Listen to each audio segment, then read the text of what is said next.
Hi guys, welcome to another episode with Talks with Nengi. I am here with my friend Martins, and as usual, every week Wednesday we have a new topic, and today we are going to be talking about aging with grace. And I brought my friend here, Martins, to have the conversation. And so I just want to ask him a little bit of questions and what he thinks, what aging with grace really feels like. So hi Martins, welcome to Talks with Nengi. Hello Nengi. Hi, how are you? Is my voice audible enough? Yeah, I think it's fine. All right. A pleasure as always. Thank you. So I want to ask you, what do you think aging with grace is for you, and what do you think about it anyways, Aging with grace. Yeah, what it's been like for you? I don't know, I'm a very literal person. Like, what I mean by literal is like I'm firstly considering the word aging with grace. Aging just means like going older. Mm-hmm. That can apply to anything, like humans. Sometimes they use it for like wine. Yeah. So you're like, yeah. So you this wine has aged well. So I was like, yeah. So I was like, that's why there's with grace there. So yeah, if you are applying grace, it means like, I think grace is. I think of grace as something external, so something beyond the natural motion of a thing. You know what I'm saying? So it's like, if something was to go from point A to point B normally, it would go at a certain speed, pace, time. Yeah. But when you say grace, something happened with grace, it means that like an external influence propelled that. So if you age with grace, I just imagine that like something is almost like something beyond the norm happened, and is usually applied for good. Yeah, actually, I think aging is one thing that most of the times people make it sound like it's some kind of thing. But then again, it's so interesting, aging, because once you get older, you get more more at peace, more self-aware. It comes with a lot of things, new friends, old friends, just a lot of interesting things. So I think I have some points for you to make the conversation flow easier. I do. And I think you've already told me what it means for you, what you think aging is, and then aging with grace. Okay, we talked about self-confidence, friendships and relationship. What has it been like so far?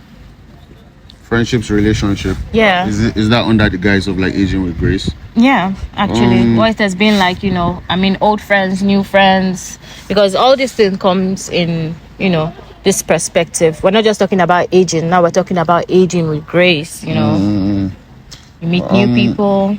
Honestly, it's pretty simple in my head, like how I'd imagine it. I think, not to sound so spiritual or anything, but it's all right to sound spiritual. No. Like what I mean by that is like, because sometimes when people ask like, obviously like plain questions, sometimes people don't make it plain as simple as well. But I strongly consider myself a benefactor of grace. You know what I'm saying? So I feel like a lot of like external influences beyond my abilities, my skills, my power is brought me to whoever the person that I appreciate today. So what I mean by that is, for me, aging with grace means being able to extend grace. Yeah.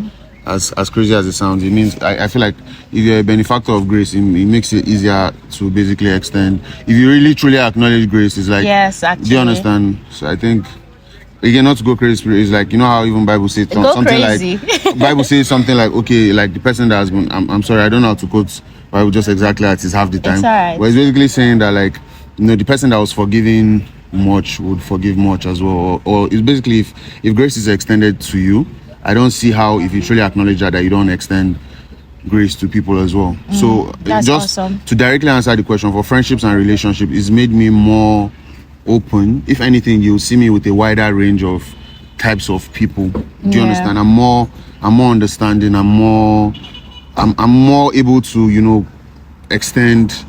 Do you understand? And not limit people to what I feel like so much is also possible for others as well. But aging at the same time, sometimes you tend to like lose your old friends. And it's not because of maybe you have issues or any of that, but it just means that maybe sometimes different parts, everybody's doing their thing. Some people are married, some people have their other businesses. Yeah, so I feel like when I say I don't exactly use losing a lot, because if I apply it to grace, it's not as if It's a loss, what I mean by that is like it's not exactly a loss in the sense that if I'm extending grace to you, you're just on a different path. Yeah, you're on a different peer right now. Do you understand what I'm saying? It's calm, like we might not even see eye to eye right now, but by God's, if grace is also applied, eventually would. If you're on my frequency, we'll go. We go align. That's so, cool. And it's yeah. Okay, I think for me, I would say growth sometimes is not loud. It's just constant consistency, you know. And I think, well, you asked me, I think one of the questions you asked me was that when one of the last times we spoke. Yeah, that was yesterday when you said what made you choose this topic. Yeah. Well, it's as funny as I got older, I mean a few days ago, and it's now like I don't know if it's a click, I don't know how to explain it, but it's just like we said, getting more at peace, becoming more happy, growing. You just tend to navigate things easy, have more control over things, you know. So to me, I just feel like aging is you know, people always make it look like, oh, I think I had someone one time that told me, why are you always so happy on your birthday? It's not like I even, you know, throw big parties, but like he mentioned, it was like, why are you so happy on your birthday? I mean just for the fact that you're even alive, you know, seeing another year, getting to celebrate maybe with family or friends or however you want to. I just feel like it's just something really awesome, you know. And how long do you want to live for? Just enjoy the moment you're here and just. Yeah, I think I have something to add as well to that, like that whole. The idea when you say like age with grace as well for people like using birthdays. So it's like on that thing for me is like, you know, sometimes you see how, you know, when we're younger, it's like you see, there's always this, will I say stereotype or archetype of people, you know, you get to a certain age and you're growing in age, but you stop growing with your environment. It's just like, for example, how you see people who, let's say, are very like strongly insultive of even newer music or newer fashion, or you know what I'm saying. It's like I actually read a part in the Bible today that actually it's one of Solomon's like proverbs. I was talking about not dwelling so much on the old days. Yeah. You know, so it's like ahead. One of my default favorite words is forward only. You know what I'm saying? So as you're aging, you're not supposed to just draw on, like look at your environment. Look around you. Look around you. So for you, it's like, yeah, man. So it's like you should try to be in sync. Yeah. Like if you are extending grace to people, you would understand that bro, there's nothing crazy with whatever Gen Z have going or anything. Like you guys are just doing their own thing at their own time. So there's less need for a friction. It's just like all love, man. Okay, so what would you say aging has taught you? You know, like generally. Yeah, I mean, there's always lessons. I strongly believe like just one thing aging has taught me is like the greatest commandment ever, love. Do you understand what I'm saying? It's like, yeah, it's like in the sense that, and is what I mean by that is that the more you continue to live, the more you know, it's also on that part. And sorry, I keep talking, going back to the Bible. Why do you have to be sorry for going to the Bible? No. Yeah, man, I don't know, man. It's just what people should be allowed to practice their religion. It's not a problem. Yeah, but basically for me, it's like, you know what I'm saying. Like, there's a part that talks about the wisdom of the world is foolishness to God. So it's like, so in the same vein for me, it's like the older I get, the less I find enough things that are so fascinating. Like what I mean by that is that like the older I've gotten, the more I've come to learn how simple life really is. Do you understand? Yes, so it's like I feel like sometimes we pick something so simple and we complicate it in the way we explain it. So that's why I say the greatest thing I've come to live is how love is the greatest, and I feel like it captures everything in the world. What I mean by that, down to human behavior, down to the results we get in life. It's like, just to use, let's say, a simple analogy. It's like even in families, in systems, in governance, in policies, in economics, right? If love is applied, and what I mean by that age-old theory practice where it says like love your neighbor as yourself, it's like I realize how much the absence of it really just messes up everything. Even people who do not practice any religion, even the most pagan nations in the world, quote unquote pagan nations, have some people call it like altruism. I'm not sure if I pronounce it right, but basically just a sense of myself, like, my family. It's a sense of just we gather day. That's the word. Do you understand? What does that mean? We gather day in pidgin now. You know when, let's say, like, what's the word? What would I give like an example? When let's say somebody he needs to basically lean on you for something, but they're not very sure that you'll come through You for got them. your back, But and it's just like we gather day. Do you understand? When we say we gather day, meaning that who I am, imagine we had to, let's say, like force our way into an entrance somewhere. Let's say you need somebody to give you the ticket somewhere, and the person tells you, "Oh, Nengi, I deal with you." We gather day, meaning say, no matter how the matter go. Do you understand what I'm saying? I'm going to be with you through the... Honestly, it's always nice to have someone you can rely on. I know most of the times people always make comments like, oh, one thing I saw, it was a write-up when they said growing up comes with a lot of things, and then they wrote some kind of, I wouldn't call it a role, but they wrote some kind of things down. If you cannot show up, say so. If you have plans, show up. If you got invited to a wedding or whatever, maybe if you don't have if you have a reason you cannot attend, you let people know. So you don't just the community. You should always be part of the community and don't make it look like, oh, people are not. And then most of the times when it's now time for them to shop for you, you see people, backing out because, I mean, you didn't shop for them, at the same time. So it comes with a lot of things. And I think one other thing I think I've learned from also growing up is that sometimes miscommunication, I could say something, and I think with you, most of the times when you talk, there are sometimes you look at me and you say, what do you mean, Nengi? Do you understand? And then I explain it to you, and then you're like, oh, I get you. Or you laugh and just, I try to explain it. Do you get? I had a conversation with a friend recently, and I said something, and she took it some other way, and then there's this theory that goes on, like, when someone is this particular age, to this particular age, like maybe when you're up to like 25, you tend to understand things more than, I think for boys it's like 27. Like I said, everything is not, it's just theory. Yeah.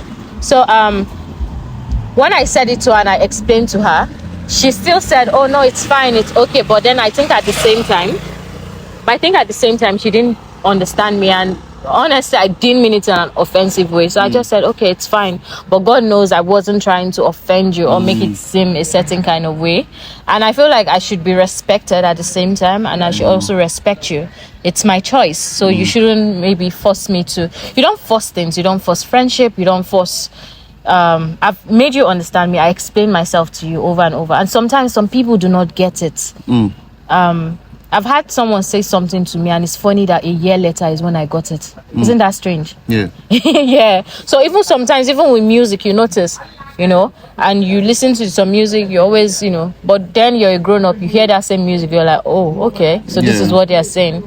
So yeah, that's part of aging, and that's kind of some of the lessons I've learned from it. So I respect that. Yeah. So do you have any last thing to leave us with before you leave?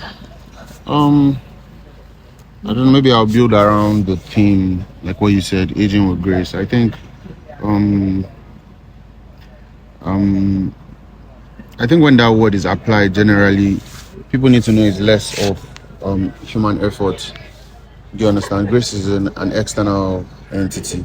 It's not something you can create. It's not something you in any way basically inspire or draw out of. So it's like, it's understandable. What I mean by that is understandable when you see people are not at the point you want them to be half the time, which is the real work and everybody dodges from. I think that's consistency. That's when consistency comes in. Yeah, so what I'm trying to say is like, exactly, that's what I'm saying, is like the hard bit of it. Do you understand? So it's like, take it easy on yourself. Not everybody has their shit yeah. So it's We're all working towards it. While so there's a delicate spot in between, like making people understand that they are still slacking. So I feel like there's acknowledging grace, and there's also the part that insists that grace is not necessary.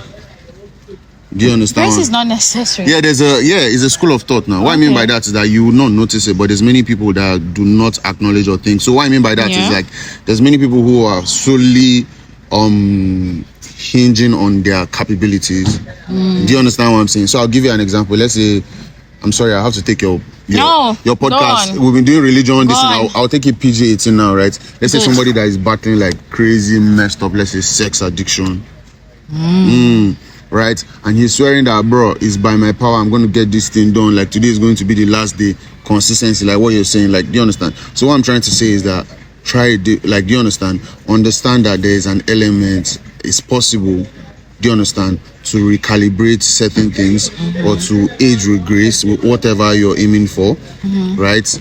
However, you should try to lean onto a level of grace as opposed to just doing everything The by right your path. by your own power and might. Of course. Yeah, that's why Bible says things like, it's not by our power, but by our might. Yeah, you're right. I think the one last thing I will leave us with on Talks with Neng is we should try to be kind to ourselves and take it one step at a time, and let's be aware that we're all doing our best, but sometimes I wouldn't say our best is not enough. We can do better. Did you watch Breaking Bad? Have you ever seen Breaking Bad? Never actually. I always You wanted should to. see Breaking Bad. There was a time when what's his name? God, I can't remember. But from Breaking Bad, one of the characters said he had a workshop art with his teacher, and then he made this wooden box, very nice looking, and then he brought it to his teacher, and then the next thing his teacher said to him, not even criticizing him or any of that, he just said, is this the best you can do?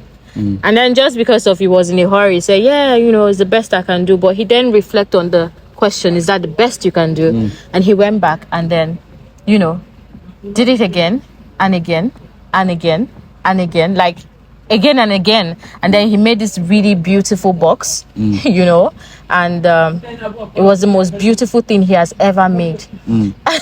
It was such an inspiring story, and then he ended it with, but he actually traded the box for I think a blunt. And I thought it was funny, but then at the same time, that whole theory, what he just said is like, and I was like, yeah, I actually dig it. Is that the best you can do? Yeah. So sometimes when you ask yourself, is that the best you can do? It's not you can't criticize yourself, You have to be honest with yourself. You don't wait for people to be honest with you. But I just thought it was an awesome point, to make. So I think that's it. Yeah, last one, happy birthday to Nengi.